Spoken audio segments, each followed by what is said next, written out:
This is a quick techie just shout out to Mac Manelmo. He has a great channel over there, guys, tons of videos, tons of content, and he hasn't really gotten noticed yet. He's one of those YouTubers that puts a ton of work into his videos and definitely deserves a bigger fan base. His link is in the description. Definitely go check out his channel and subscribe. I also made him a doodle video that he's actually edited over there on his channel, so definitely go check out that, and it's a picture of his new avatar. So again, thank you, Mac Manelmo, and without further ado, let's get into the video. Today I'm going to give you all the long-awaited rundown on what my Hackintosh looks like inside, all the parts I used, and cover how my cousin David and I modded my G5 case. First off, I want to say that creating a Hackintosh is not easy. Multiple things can go wrong, and I'm telling you right now, if my cousin David wasn't so experienced with this type of thing, I wouldn't have even gone there. And, to be honest with you, I probably would have bought the bullet and purchased a high-end iMac. This is more so for a hardcore computer builder that understands the inner workings of a PC. Now that being said, there is help out there. Tony Mac X86 is a great blog that we followed when installing Mac OS X on my machine. They also have builds that have been used multiple times and that they personally recommend for the best outcome. So if you are serious about making one of your own, knowing fully well things could possibly go wrong and you may have to run Windows, that is definitely the place to look for further instruction. Now let's get into my machine. Here are some snapshots of the inside of my Hack Pro.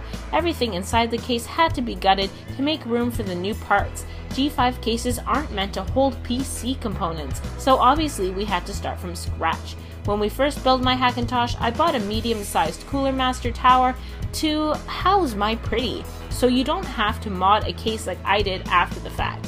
When using a standard case, you get the simplicity of being able to just install everything exactly where it's supposed to be, and away you go. The biggest worries when modding a G5 case is deciding whether to keep the back panel original and doing a ton of wiring work, or to just figure out a way to cut out the back with a Dremel to allow access to all of your motherboard's ports.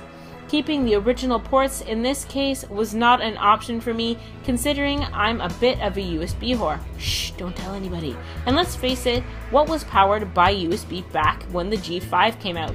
Probably just the keyboard and the mouse. So after making that decision, we had to figure out a way to get my motherboard to line up perfectly with the graphic card slot. This is the most important thing when modding your case, so keep that in the back of your mind. The next major concern is how to mount the motherboard. I researched some Hackintosh builds that glued the motherboard straight to the back of the case. I think this is stupid because one of the main reasons people build Hackintoshes is for the freedom to swap out old parts to replace them with new faster ones later on. So naturally, we had to figure out a way to mount my motherboard without making it a part of the case itself. We decided to use plexiglass and a strong epoxy. It was a lot of work, but it works perfectly. Everything aligns great and the epoxy is still holding wonderfully. After that, it is simply about plugging everything in and installing everything properly. If you are planning on putting a Hackintosh in a modded case like I did, I would strongly recommend making sure your parts work first. It would be a real bummer if you added everything in and then you can't use it. As you can see here, my case isn't the cleanest thing in the world. I don't have a modular power supply, so I named my computer Medusa after her pretty black wired hair. If you are considering making your own computer from scratch, buy a modular power supply. I cannot stress that enough. It will help with airflow and, well, it's just easier.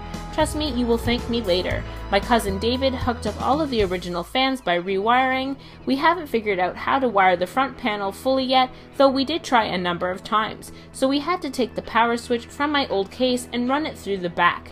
I really don't mind this at all, actually. I kinda like it.